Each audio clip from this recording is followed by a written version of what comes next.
So if you were coming to mine in Hucknall, you had nowhere to live, you would stay here. So this did a lot of trade from miners as they came to the town. Right, Alice, can you get that photograph out? The task is then, you're going to tell me where this is so we can take exactly the same picture of what this is like today. It's going to be somewhere down that way there. Okay then, right, lead on. Mike Endy is bringing the history of Hucknall alive for these Year 10s. They're getting out of the classroom and searching for clues on the legacy and impact of coal mining on their town. As well as building their history skills, the aim of this local history project is for pupils to develop a greater appreciation of their own community and understand how their town has become what it is today. The big deal with local history is that because of all the national histories we do, if you're not careful, that's what they see. Everything is national history. They forget that there's actually history on their doorstep. A project like this brings it back home, that it's not all about kings and queens, it's not all about government acts of parliament, it's actually about people. And that's one of the things you can do when you do local history. Mike has been able to draw on a range of resources and support from the local community for this 12-week project. We'll observe 3 key lessons as the pupils work towards 3 assignments. This unit is part of the new OCR GCSE History Pilot, where there's an emphasis on coursework. We thought the pilot would be particularly useful and relevant because it seemed to have the things in it we knew our students would want to do. If they could see there was a significance and a relevance to it, then they would be more inclined to actually get involved and take part properly. Today's lesson then, what we're going to do is we're aiming to show you how Hucknall changed through the 19th century because of the arrival of the pits. This early lesson is working towards their first assignment, the impact of coal mining on Hucknall in the 19th century. So we're going to look at some information from before the arrival of the pits and some information after and let you draw some conclusions. So what we're doing, interpretations. A number of students chose the pilot, but because they could only offer it in one option pool, we ended up with this fairly gentle little group of 11. We'll be also going on to do some evaluation of the same evidence. So I want to start off with the first source, source F, okay? So this is a source by a man who lived in Hucknall in 1850. The aim is to take students fairly slowly at first through a range of sources, things like personal opinions and accounts of Hucknall, trade directories, and get them to see from there what they can actually learn about Hucknall at the time. An open sewer ran down the main street.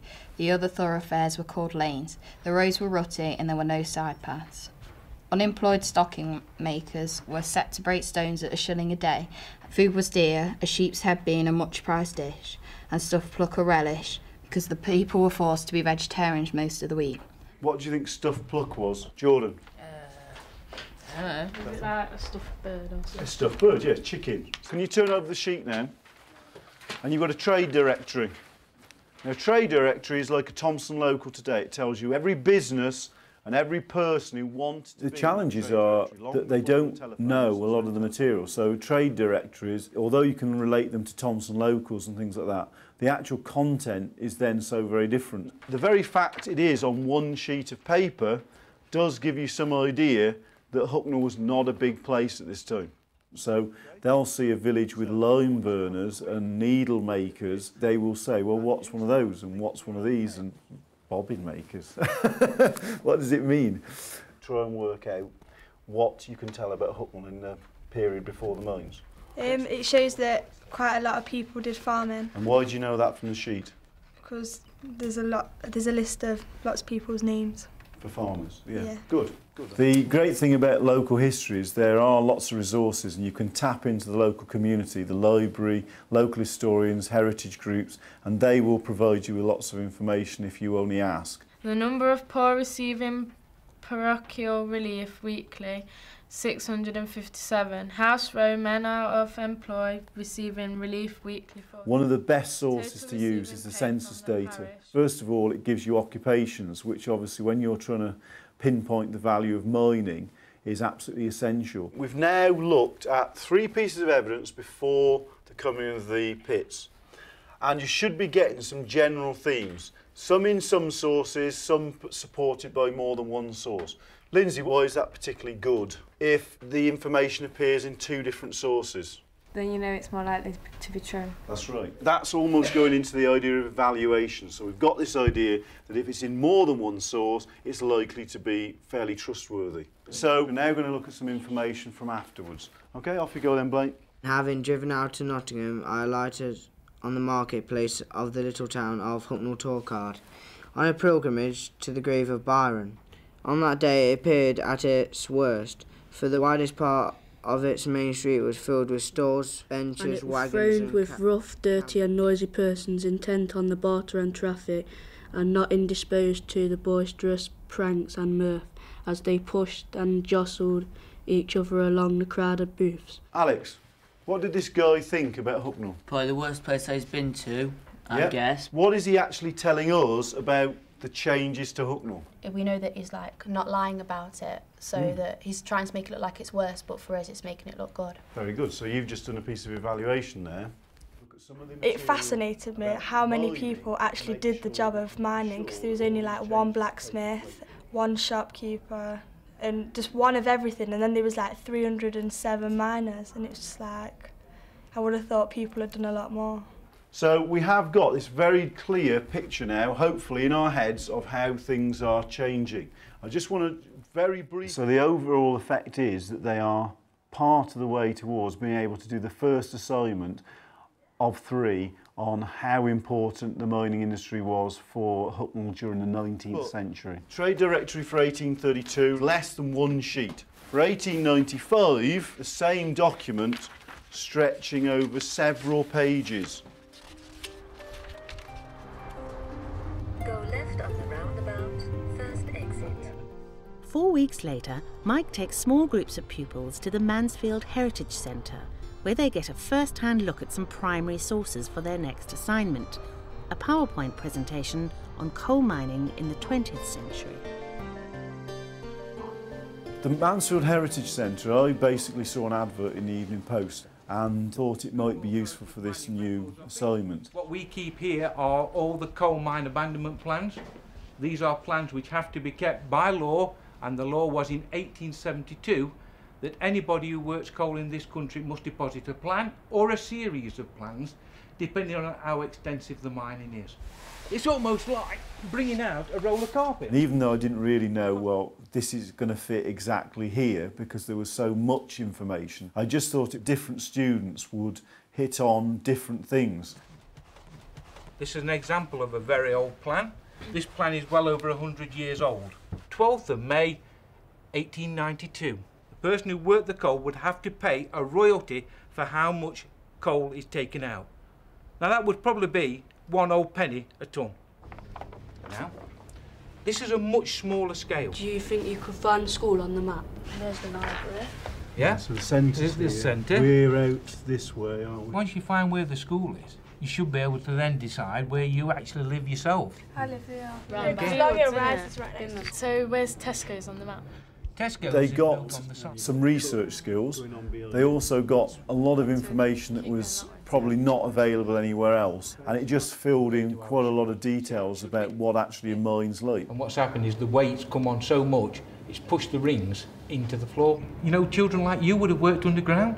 Yeah, and you just used to open the doors. Although it's only 20 years ago, you're talking about things that are basically alien to them now, so there was a lot of explaining to do. And it would be a huge banner that would come along on wheels with Hucknall on. They got little nuggets of information which they were able to put into various parts of the assignment. At the end of the module, the pupils work towards their final assignment on the strike and pit closures. And what better way to gather more evidence than to interview 2 men who experienced these events at first hand. It was a job of work, but it wasn't a bad life. Yeah, it wasn't a bad life. We decided to bring the miners into school, and the really purpose of that was to get really a different slant on things. My granddaughter come home and she says, "Grandad, Grandad, Mr. Andy wants somebody that's worked at the pit to come and talk to the school children. Would you do it?" And I thought, yeah, I'll do it. I'll do anything for you, like. Any questions? You can't just invite miners in and get the students to ask them questions because they wouldn't know what to ask them questions about. So therefore we had to do quite a lot of work first and make sure they were aware about the strike of 1984 and also about the closure of 1986. You know, because you didn't strike at all, did anyone fall out with you, or did it cause problems? I didn't have much trouble at all. We did, we had quite a bit of trouble. I did, I've still got blokes that don't talk to me. John, why didn't you go on strike? If I was going to go on strike, I wanted a democratic vote, and I would abide by the result. What do you think of Arthur Scargill? I've got mixed feelings about the fella. He was a good leader, but he sent his troops down to Nottinghamshire to force us out without a democratic vote. How well do you think the government handled the strike? Unless you actually ask them or read something that they've wrote, you'll never ever know what it is. So they could have opinions that will literally go to the grave if they never tell anybody. Did the closure of the mines surprise you? Our colliery was doomed to close. Looking at source evidence, it don't really tell you from regular people's point of views, it's from like writers. So if you like think about it from their point of view, they were actually going down there and doing the works. It was fantastic. I loved it, didn't you? They're a good set of lads. I mean, everybody worked together, didn't they? You worked together. Yeah, it was brilliant. It's nice to know about all the camaraderie and how they work together, because you think it's just they come in for the day's work and then they go back out, but it's not, they enjoyed it. Closure, what has coal mining left Hucknall? Hucknall was born and brought and built on industry, two industries, coal mining and hosiery. Now they've closed the collieries, they've closed all the hosiery factories. So the legacy to Hucknall is very much worse off. Well, legacy is something that you've got left from, or how it's affected the place. Legacy can as well be like community spirit, because before that people weren't used to working together, but now they've got things to talk about and things. We've got coal mining, and from that we've got Tesco's, Aldi and Iceland on that land. And that is that pit. So you can imagine how big this was. And we've got the statue as well, and they're all part of the legacy of coal mining, so it's what's been left from that. They were family owned, that's right. So you've got the shop at the bottom and then you've got room to live above. Legacy implies ability to go back into the past. So if a building has largely been built because of something, then that in a way is a legacy. Money, so that's why we got shop after shop all appearing at roughly the same time. Because so much of the building work that's done in Hucknall came from that period, you've immediately got a legacy. We know it was built by 1895 because it appears in the 1895 trade directory. But maybe if it wasn't for coal mining in Hucknall, we might not be here because of the fact that before no one left and no one came into Hucknall.